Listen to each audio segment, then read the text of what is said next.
Donc de Caritas Dakar, nous avions une expertise vieille aujourd'hui de 20 ans en ce qui concerne la migration, parce que Paris, le point d'accueil de réfugiés et immigrés que vous avez visité, aujourd'hui est âgé de 20 ans. Et 20 ans durant lesquels nous avons essayé de prendre en compte toutes les questions et sollicitations qui sont posées à nous en matière d'accueil de l'autre, en matière de réinsertion et de réintégration de l'autre. Mais je disais tout à l'heure aussi qu'il est un phénomène important qu'il faut nécessairement prendre en compte aujourd'hui, qui est la migration interne.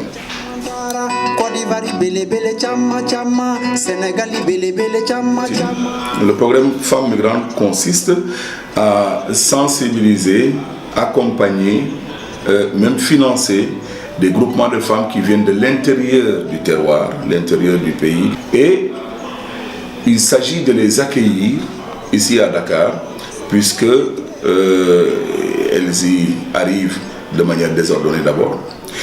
Quand elles arrivent à Dakar, elles n'ont pas de lieu où résider, donc elles sont obligées de résider dans la rue. Quand elles arrivent à Dakar, elles ne sont pas tout à fait outillées pour affronter les grandes villes et tout ce qui s'y passe. Et quand elles arrivent à Dakar, elles ont peut-être une petite expertise à proposer sur le plan de l'emploi. Elles ne sont pas formées, elles n'ont pas de qualification. Alors, se pose donc un problème de logement, d'hébergement, donc un problème même sanitaire et d'hygiène. Se pose également un autre problème qui vient se greffer au phénomène migratoire, c'est que ces femmes, quand elles arrivent à Dakar, elles arrivent aussi parfois avec une petite progéniture, des enfants de très bas âge. Et quand elles viennent avec des enfants de bas âge, elles sont obligées aussi de venir avec une fille de préférence, pour pouvoir s'occuper de l'enfant pendant qu'elle va travailler. Et cette fille est en âge de scolarisation. Ce qui fait que le grand problème, c'est que cette fille ne sera pas scolarisée et viendra grossir les rangs de ceux qui sont analphabètes.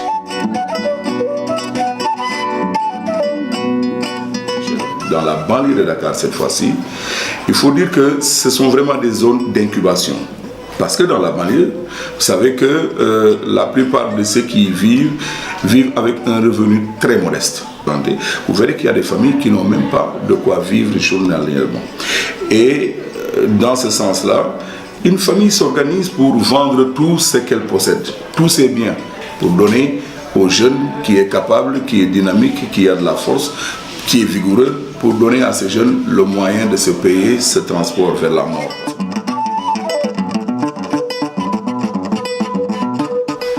Alors, qu'est-ce qu'il faut faire de ces gens-là? Les renvoyer chez eux, ils reviendront. C'est sûr et certain. À la première occasion, ils vont essayer de revenir. Les accompagner, moi je dis oui. Et on peut les accompagner. On peut les accompagner comme nous le faisons déjà avec le retour volontaire, où nous travaillons en collaboration avec certaines Caritas européennes qui, justement, donc, accompagnent ces jeunes-là avec un business plan sur quelque chose qu'ils voudraient eux-mêmes réaliser sur place et qui peut avoir des retombées économiques. Et nous, à notre niveau, à la Caritas, nous accueillons donc ces projets de réinsertion, de retour et de réinsertion, et nous les accompagnons dans la mise en place et l'exécution de ces projets-là.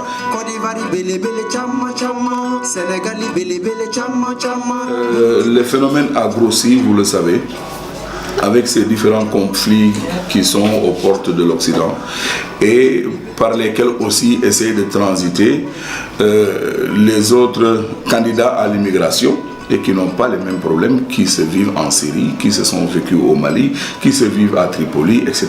Donc en principe, qui n'ont aucune raison de partir à l'immigration.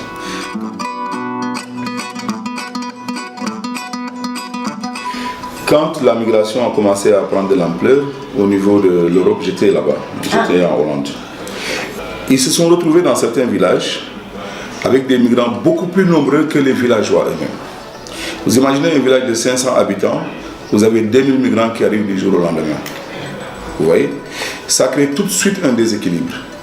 Non seulement le déséquilibre, il est économique, parce qu'il faut les nourrir, bien entendu, mais le déséquilibre peut aussi être moral. Parce que la migration peut être une menace parfois pour les habitants qui sont sur place parce qu'ils se disent ils vont prendre le travail, ils vont prendre la nourriture, ils vont prendre, on n'en a plus assez. Et du coup, ça crée un phénomène de rejet. Voilà.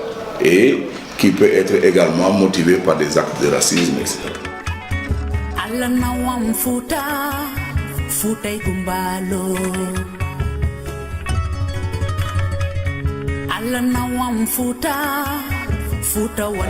y avait beaucoup de réfugiés à Dakar, anglophones. Et donc, là, il s'est dit que ça, c'est le problème. Il va falloir qu'on essaie de voir comment essayer de voir les cas les plus vulnérables pour pouvoir les appuyer. Les statistiques, ça va de crise en crise. Tout au début, c'était les Libériens qui étaient plus nombreux, les Sierra-Léonais. Ensuite, au bout de quelques années, nous avons eu la crise au Rwanda, dans les deux Congos, Centrafrique, la Côte d'Ivoire, le Mali. Tous venaient ici et espéraient une petite aide, un petit soutien.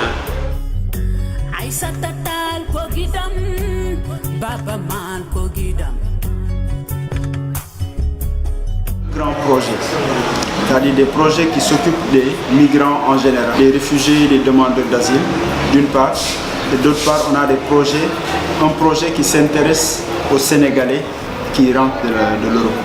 Le premier qui arrive, c'est le logement d'abord. On s'organise, on demande à la personne d'aller chercher,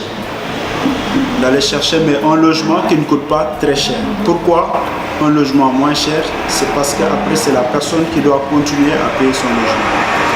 Donc nous, on l'accueille, on paye pour 2-3 mois et suite à cela, on lui demande de nous proposer une activité à faire pour se prendre en charge. Parce qu'on ne peut pas continuer à payer 5 mois, 10 mois, ainsi de suite. Le budget varie entre 35 000 et 50 000 maximum. Ouais, et ces dernières années, il est soutenu par Caritas Italie. On ne leur donne pas l'argent. On les accompagne on achète les produits, on leur remet les produits et on achète un kit alimentaire aussi d'une valeur de 10 000 francs. On voit que ça fait un package qui lui permet de se débrouiller un peu. Mais ici, on a choisi comme priorité de financer, de trouver le logement aux gens qui viennent avec leurs enfants, leur famille. Si la personne est seule, on lui conseille de trouver une autre personne ici, un compatriote, avec qui il peut partager le logement.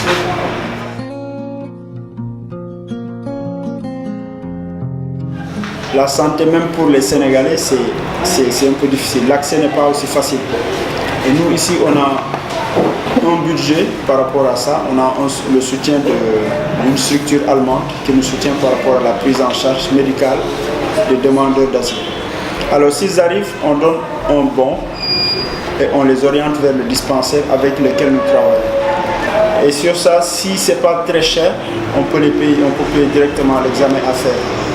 Mais au cas où ça dépasse nos moyens, on passe par le service social de l'hôpital. Et c'est le service social pour avoir une réduction par rapport à la demande à faire. Donc pour l'éducation aussi, on intervient pour les enfants afin de permettre à les enfants des demandeurs d'asile de continuer les études parce que la plupart ont dû interrompre les études à cause du conflit. Alors on essaie de leur demander de trouver une école publique, pas privée, parce qu'on n'a pas encore les moyens de les prendre en charge. On paye juste les frais d'inscription et on paye les fournitures scolaires. On s'arrête là avec. Alors pour certaines personnes aussi, on paye les formations, mais qui ne coûtent pas trop cher. Formation à 3, 4 mois, 5 mois. On paye avec une somme forfaitaire qu'on verse au niveau de l'école.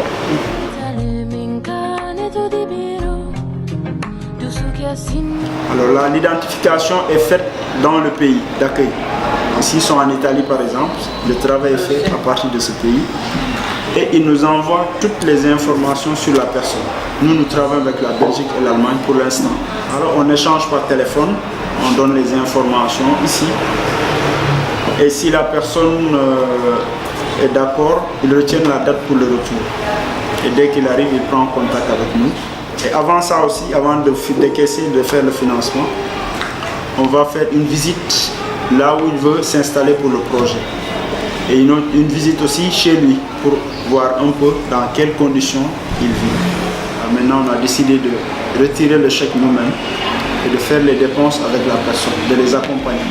Les gens qui sont revenus, qui ont fait des ateliers en menuiserie métallique, de la couture, du transport, les gens qui font des points de transfert d'argent, c'est les projets qu'ils développent ici. Il y a aussi des gens qui se développent dans l'agriculture, qui font des projets dans l'aviculture et dans l'agriculture. Actuellement, depuis qu'on a commencé jusqu'à nos jours, on est à peu près à une cinquantaine de retours. Il y a beaucoup qui sont dans des difficultés, mais il y a peu de gens qui décident de rentrer. C'est surtout la stabilité politique du pays. Malgré que c'est un pays pauvre, il y a la stabilité politique. Ce qui attire beaucoup de jeunes Africains, c'est surtout la paix sociale. Ils nous le disent ici souvent. Mais aussi c'est un point de passage vers l'Europe. Puis aussi des cas de départ, des pirogues. C'était dans des zones comme au début les plages traditionnelles. Nous avons les plages de Soumbédioune, les plages de Yoff, les plages de Yara. Et quand Frontex est venu, donc ils se sont déplacés. Les jeunes qui essaient de tenter le voyage vers les îles Canaries, donc la plupart sont des analphabètes, des gens qui n'ont pas fait de longues études. Donc vous discutez avec eux, ils disent nous ce qui nous intéresse c'est d'arriver en Europe. Tu as beau les sensibiliser, mais l'Europe a des crises partout, économiques. La crise économique c'est partout. Restez dans votre pays, retournez. Que depuis la nuit des temps, ça existe. Quand vous remontez dans la Bible, depuis Abraham jusqu'à aujourd'hui, même Jésus a eu à migrer en Égypte.